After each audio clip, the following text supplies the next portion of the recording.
ಎಲ್ರಿಗೂ ನಮಸ್ಕಾರ. ಮೊದಲನೇದಾಗಿ ಯುದ್ಧಕಾಂಡ ಸಿನಿಮಾದ ಟ್ರೈಲರ್ ಲಾಂಚು, ಸಿನಿಮಾ 18ನೇ ತಾರೀಕು ರಿಲೀಸ್ ಆಗ್ತಾ ಇದೆ. ಇದು ಎಲ್ಲದಕ್ಕಿಂತಲೂ ದೊಡ್ಡ ಖುಷಿ ಸಂಭ್ರಮ ನನಗೇನಂತಂದರೆ, ಇಂಥ ಒಂದು ದೊಡ್ಡ ಮಹಾನ್ ಲೆಜೆಂಡ್ ಪಕ್ಕದಲ್ಲಿ ನನಗೆ ವೇದಿಕೆ ಮೇಲೆ ನಿಲ್ಲುವಂಥ ಅವಕಾಶ ದೇವರು ಕಲ್ಪಿಸ್ಕೊಟ್ಟಿರೋದು. ಅದಕ್ಕೆ ಆ ಸಂತೋಷಕ್ಕೆ, ಆ ಖುಷಿಗೆ ಸಾಟಿನೇ ಇಲ್ಲ. ಸೊ ತುಂಬ ಥ್ಯಾಂಕ್ಸ್ ಬಂದು ನಮ್ಮ ಟ್ರೈಲರನ್ನು ಲಾಂಚ್ ಮಾಡಿಕೊಟ್ಟಿದ್ದಕ್ಕೆ. ಇಂಥ ಒಂದು ಲೆಜೆಂಡ್, ಈಗ ಸರ್ ಹೇಳಿದರು, ಒಂದು ದೊಡ್ಡ ಸುದೀರ್ಘವಾದಂಥ ಜರ್ನಿ ಸರ್ ನೋಡ್ಕೊಂಬಂದಿದ್ದಾರೆ. ಇಲ್ಲಿ ನಮ್ಮ ಡೈರೆಕ್ಟ್ರು ಹುಟ್ಟಿರಲಿಲ್ಲ, ನಾನು ನಾನು 9 ವರ್ಷದ ಹುಡುಗ, ಇವರು ಹುಟ್ಟಿರಲಿಲ್ಲ. ಅವತ್ತಿಂದ ಆ ಜರ್ನಿ ನೋಡ್ಕೊಂಡು ಬಂದಿದ್ದಾರೆ ಅನ್ನೋದಕ್ಕಿಂತ ನಾನೇನು ಹೇಳೋಕ್ಕೆ ಇಷ್ಟಪಡ್ತೀನಿ ಅಂದರೆ, ಕನ್ನಡ ಚಿತ್ರರಂಗದ ಇಲ್ಲಿವರೆಗಿನ ಜರ್ನಿದ ಶಿಲ್ಪಿಗಾರರು ಇವರು. ಕನ್ನಡ ಚಿತ್ರರಂಗದ ಸಿನಿಮಾದ ಒಂದು ಮಂದಿರ ಕಟ್ಟಿರ್ತಕ್ಕಂಥ ಶಿಲ್ಪಿ ಯಾವುದಲ್ಲದೆ, ಆ ದೇವಸ್ಥಾನದಲ್ಲಿ ಕೂತಂಥ ದೇವರು ಇವರು, ಆ ದೇವಸ್ಥಾನಕ್ಕೆ ಆಧಾರ ಸ್ತಂಭನೂ ಇವರು. ನಾವು ಇವತ್ತು ಕನ್ನಡ ಚಿತ್ರರಂಗನ ಹೆಮ್ಮೆಯಿಂದ ಹೇಳ್ಕೊಳ್ತೀವಿ, ಆ ದಾಖಲೆಗಳಾಗಿದೆ, ಈ ದಾಖಲೆಗಳಾಗಿದೆ, ಈ ಥರದೊಂದು ಸಿನಿಮಾಗಳನ್ನು ನಾವು ಮಾಡಿದ್ದೀವಿ ಅಂತ ಹೆಮ್ಮೆ ಹೆಗ್ಗಳಿಕೆ ಇದೆ ಅಂತಂದರೆ ಅದಷ್ಟಕ್ಕೂ ಯಜಮಾನರಾಗಿದೆ.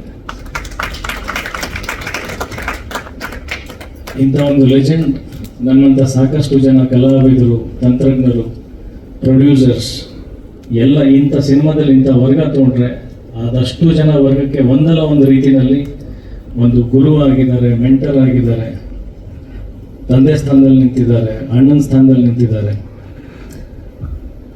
ಇವತ್ತು ನಾವು ಇನ್ಸ್ಪೈರ್ ಆಗಿ ಸಿನಿಮಾ ಮಾಡ್ತಾ ಇದೀವಿ ಅಂದರೆ ಸರ್ ನೀವೇ ಕಾರಣ. ನಾನು ಇವತ್ತಿಗೂ ಒಂದು ನೆನೆಸ್ಕೊಳ್ತೀನಿ ಒಂದು ಮಾತು. ಕೃಷ್ಣಲೀಲಾ ಸಿನಿಮಾ ರಿಲೀಸ್ ಆದಾಗ ಒಂದಷ್ಟು ಕಲೆಕ್ಷನ್ಸು ಇಳಿತಾ ಬಂದಿತ್ತು. ಆಗ ಸರ್ ಗಮನಕ್ಕೆ ಸಿನಿಮಾ ಏನಿದೆ ಅಂತ ಗೊತ್ತಾದ ಮೇಲೆ ನಾವಾಗೇ ಫೋನ್ ಮಾಡಿ ಸಿನಿಮಾ ನೋಡ್ತೀನಿ ಅಂತ ಹೇಳಿ ಚಿತ್ರಮಂದಿರಕ್ಕೆ ಬಂದು ಸಿನಿಮಾ ನೋಡಿ ಅಲ್ಲಿಂದ ಮನೆಗೆ ಕರೆದು ನನಗೆ ಮತ್ತು ಶಶಾಂಕಿಗೆ ಸಿನಿಮಾ ಬಗ್ಗೆ ಕೆಲವೊಂದು ಅರಿವುಗಳು ಇಲ್ಲದೇ ಇರುವಂಥ ವಿಚಾರಗಳನ್ನು ಅವರು ಎತ್ತಿ ಹಿಡಿದು ಅದ್ರ ಬಗ್ಗೆ ಮಾತಾಡಿ ಪ್ರಚಾರ ಮಾಡಿಕೊಟ್ರು. ಅಲ್ಲಿಂದ ಅದ್ಭುತವಾದಂಥ ಕಲೆಕ್ಷನ್ಸ್ ಪ್ರಾರಂಭ ಆಯಿತು. ಇದು ನಿಜ.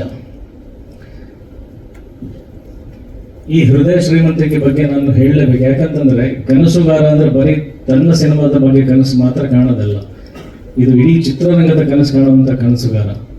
ಎಲ್ಲ ಸಿನಿಮಾಗಳು ನಿಲ್ಲಬೇಕು, ಎಲ್ಲ ಕಲಾವಿದರು ನಿಲ್ಲಬೇಕು, ಎಲ್ಲರೂ ನಿಲ್ಲಬೇಕು ಅಂತ ನಿಸ್ವಾರ್ಥವಾದಂಥ ಮನಸ್ಸು, ಅಂಥ ಶ್ರೇಷ್ಠ ವ್ಯಕ್ತಿ, ಅಂಥ ಹಠವಾದಿ.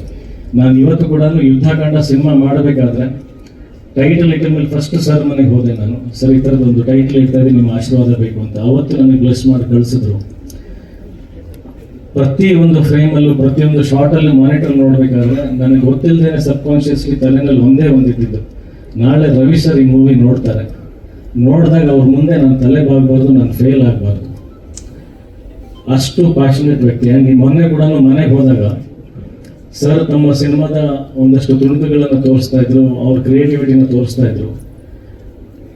ನಾನು ಆ ಸ್ಕ್ರೀನ್ ಮೇಲೆ ಅವ್ರು ಏನು ತೋರಿಸ್ತಾ ಇದ್ರು ಅದನ್ನು ಗಮನಿಸೋದಕ್ಕಿಂತ ನಾನು ಎಷ್ಟು ಭಾವುಕನಾಗಿದೆ ಅಂತಂದರೆ, ಇವತ್ತು ಇಷ್ಟು ಜರ್ನಿ ನೋಡಾದ್ಮೇಲೆ ಕೂಡ, ಅದ್ರ ಶಿಲ್ಪಿಗಾರ ಆದಮೇಲೂ ಕೂಡ ಒಂದು ಚಿಕ್ಕ ಮಗು ಥರ ನಾವು ಏನಾದರೂ ಒಂದು ಹೊಸ ಆಟ ಸಾಮಾನು ಸಿಕ್ಕರೆ ಒಂದು 4 ಜನ ಫ್ರೆಂಡ್ಸಿಗೆ ತೋರಿಸ್ತೀವಿ. ನಾವು ಇದು ನೋಡಿ ನನ್ನ ತಂದೆ ಇದು ಕೊಡ್ಸಿದ್ರು, ಈ ತಂದೆ ನನ್ನ ಹತ್ರ ಈ ಡ್ರೆಸ್ ಇದೆ ಅಂತ ತೋರಿಸ್ತೀವಿ. ಎಷ್ಟು ಖುಷಿಯಾಗಿ, ಎಷ್ಟು ಮುಗ್ಧತೆಯಿಂದ, ಆ ಉತ್ಸಾಹ.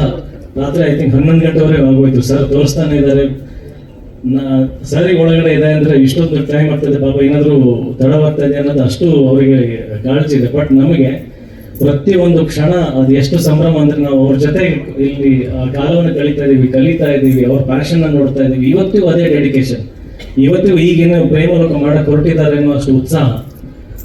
ಮನೆಯಿಂದ ಹೆಜ್ಜೆ ಹೊರಗಿಟ್ಟ ಮೇಲೆ ಅದು ಎಲ್ಲೂ ಇಲ್ಲದೆ ಇರ್ತಕ್ಕಂಥ ಎನರ್ಜಿ, ಎಲ್ಲೂ ಇಲ್ಲದೆ ಇರ್ತಕ್ಕಂಥ ಎಕ್ಸೈಟ್ಮೆಂಟ್ ಎಷ್ಟು ದುಪ್ಪಟ್ಟಾಯಿತು, 100 ಪಟ್ಟಾಯಿತು ಅಂತಂದರೆ, ನಾಳೆ ದಿನ ನಾವು ರವಿ ಸರ್ ಥರನೇ ಬದುಕಬೇಕು ಅಂತ. ಸರ್, ನೀವು ಯಾವುದೋ ವಿಷಯ ಕಾಪಿ ಮಾಡಿದ್ದೀವಿ ಅಂತ ಹೇಳ್ಬೋದು ಸರ್, ನಾವು ಕಾಪಿ ಮಾಡ್ತೀವಿ ಸರ್ ನಿಮ್ಮನ್ನು. ಲೈಫ್ ಟೈಮ್ ನಾನು ರವಿ ಸರ್ ಕಾಪಿ ಕ್ಯಾಟ್ ಆಗಕ್ಕೆ ಇಷ್ಟಪಡ್ತೀನಿ. ಲೈಫ್ ಟೈಮ್ ರವಿ ಸರ್ ಥರ ಒಬ್ಬ ಕನಸುಗಾರ ಆಗಕ್ಕೆ ಇಷ್ಟಪಡ್ತೀನಿ. ಲೈಫ್ ಕಲಾವಿದನ ಆಗಕ್ಕೆ ಇಷ್ಟಪಡ್ತೀನಿ ನಾನು. ಸೊ ಅಂಥ ಒಂದು ಮಹಾನ್ ವ್ಯಕ್ತಿ ಬಂದು ಯುದ್ಧಕಾಂಡ ಸಿನಿಮಾದ ಟ್ರೈಲರ್ ಲಾಂಚ್ ಮಾಡಿದ್ದಾರೆ. ಯುದ್ಧಕಾಂಡಕ್ಕೆ ಅವರೇ ಯಜಮಾನರು, ಅವರು ಬಂದು ಆಶೀರ್ವಾದ ಮಾಡಿದ್ದಾರೆ. ಮೊದಲನೇ ಟಿಕೆಟ್ ಇಲ್ಲಿ ಪರ್ಚೇಸ್ ಮಾಡಿದ್ದಾರೆ. ಇಂಥ ಒಂದು ಕೈ,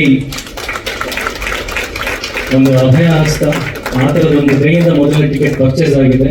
ಇದು ಶ್ಯೂರ್ ಶಾಟ್. ನನ್ನ ಪುಟಾಣಿ ಹೇಳ್ದಂಗೆ ಒಂದು ದೊಡ್ಡ ದಾಖಲೆ ಮಾಡುತ್ತೆ, ತುಂಬ ದೊಡ್ಡ ದಾಖಲೆ ಮಾಡುತ್ತೆ ಯುದ್ಧಕಾಂಡ. ಆ ದಾಖಲೆ ಮಾಡಾದ್ಮೇಲೆ ಸರ್ ನೀವು ಹೇಳ್ದಂಗೆ ಸಾಲ ಮಾಡಲ್ಲ, ಬಟ್ ಅನ್ಕೊಂತೀವಿ, ನಾನು ಹೇಳ್ದಲ್ಲಿ ನಿಮ್ಮ ಥರ ಗೊತ್ತಿಲ್ಲ ಮುಂದೆ ಏನಾಗುತ್ತೋ ಬಿಡುತ್ತೋ, ಮತ್ತೆ ಸಿನಿಮಾಗಳು ಮಾಡ್ತೀನಿ, ಒಳ್ಳೆ ಕನ್ನಡ ಸಿನಿಮಾಗಳು ಮಾಡ್ತೀನಿ. ನಾವು ಕೊನೆ ಉಸಿರಿರುವವರೆಗೂ ಕನ್ನಡ ಸಿನಿಮಾಗೋಸ್ಕರ ಜೀವಿಸ್ತೀನಿ ಅಂತ ಹೇಳಕ್ಕೆ ಇಷ್ಟಪಡ್ತೀನಿ. ಯುದ್ಧಕಾಂಡ ಒಳ್ಳೆಯದಾಗಲಿ. ಮತ್ತೊಮ್ಮೆ ನಮ್ಮ ಇಡೀ ತಂಡಕ್ಕೆ ಎಲ್ಲರೂ ಹೆಸರು ತಗೊಂಡು ಸಮಯ ತುಂಬ ಆಗ್ಬಿಡುತ್ತೆ. ಪ್ರತಿಯೊಬ್ಬರಿಗೂ ನಾನು ಹೃದಯಪೂರ್ವಕವಾಗಿ ಧನ್ಯವಾದಗಳು ಹೇಳ್ತೀನಿ. ಎಲ್ಲರೂ ಅಷ್ಟು ಸಪೋರ್ಟಾಗಿ ನಿಂತಿದ್ದಾರೆ, ನನ್ನನ್ನು ತಡ್ಕೊಂಡಿದ್ದಾರೆ.